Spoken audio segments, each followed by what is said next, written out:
Alright, let's look at the homework 4.4, problem number 4.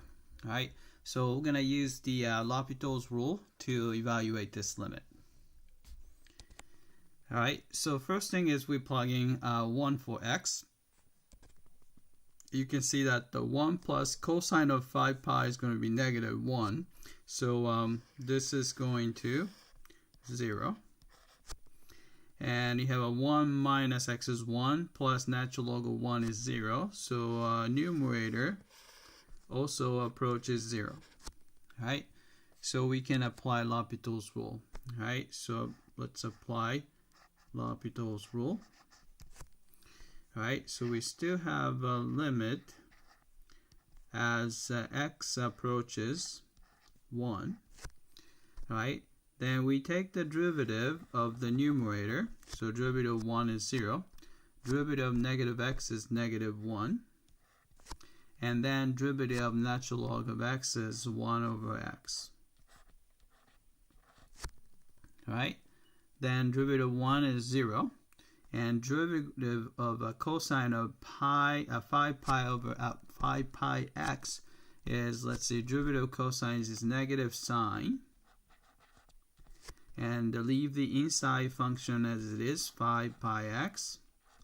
Then you need to multiply by the derivative of the inside function, which is 5 pi. Right? Then x is approaching 1. Right?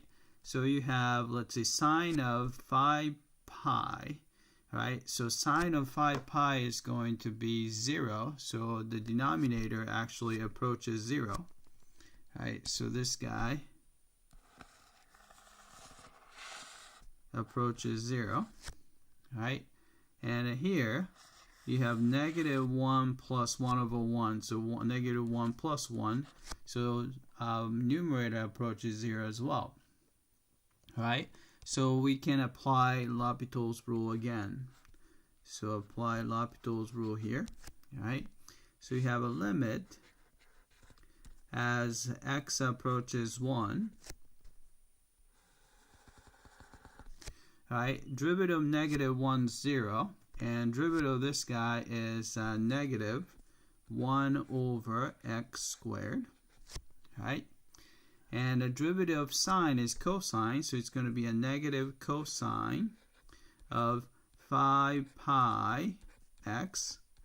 Then multiply by 5 pi, and the 5 pi is already there, so it's a 25 pi squared. Right? Then plug in 1.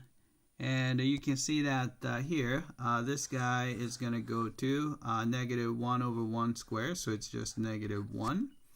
Right? Cosine of 5 pi times 1, so cosine of 5 pi is negative 1.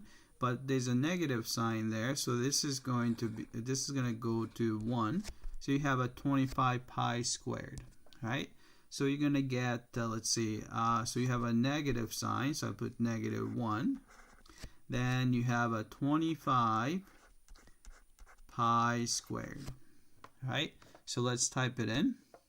So we got negative 1 over 25 pi squared. Right, so let's submit for testing. All right, it came back and we got this one correctly. All right, that's it. I hope that this was clear.